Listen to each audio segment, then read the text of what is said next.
قبلت تسويجها ونكاحها بالمال المذكور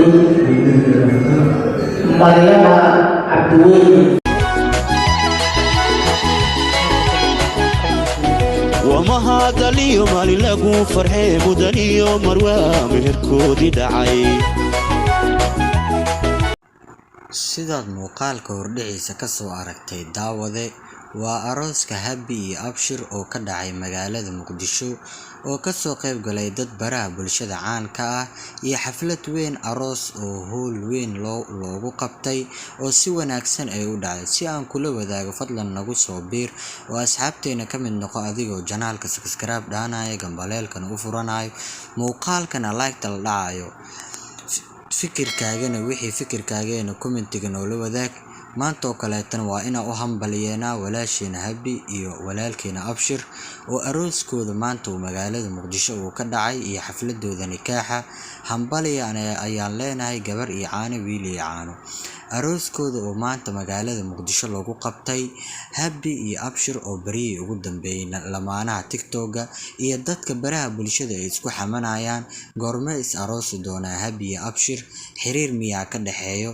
laakiin ugu dambeyn hadda uu soo ifbaxday maadaama uu Abshir aqbalay markii oo la leeyahay sheekha qabiilta uu ku meherinayo uu wax walba oo la leeyahay uu aqbalayo ee xiriirkooda jecel sidoo u adagaya meesha ay dad badan ay ka dhaliilsadeen iyo dad badan oo baraha bulshada caanka ay ku sugan yihiin hoolka xafladda lagu qabanayo nikaaxa oo baraha bulshada dadka inta ugu badan hadalhaynta ay isku la dhaxayeen in ay ahayd goormay is aroosi doonaan labadan qof. laakiin ugu dambeyn mar dhow oo xafladooda aroos la soo duubay barta social media na la soo dhigay arooskoodan in uu dhacay lamaane isku faraxsan ay yihiin.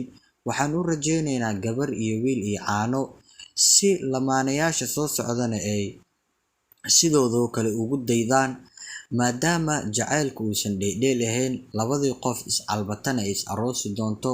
jacaylkana wax aan la soo koobi karin uu yahay ileen labadii qof iska hesho oo lamaane ah in ay is aroosaan iyo arooskaba inuusan dheedheel ahayn. Happy iyo Abshir oo bariyay ugu dambeeyay barta social media barta TikTok iyo sawiradooda lagu arkayay in ay lamaane yihiin laakiin aysan is aroosin. laakiin dad badan ay su'aalo isweydiin jireen marar badan ay su'aalo isla dhexyaaci jireen in Happy iyo Abshir xilliga is aroosi doonaan ama arooskooda xilliga uu dhici doono ay dad badan is su'aalayeen su'aalo badan ay dhankaas social media ay ka imaaneysay.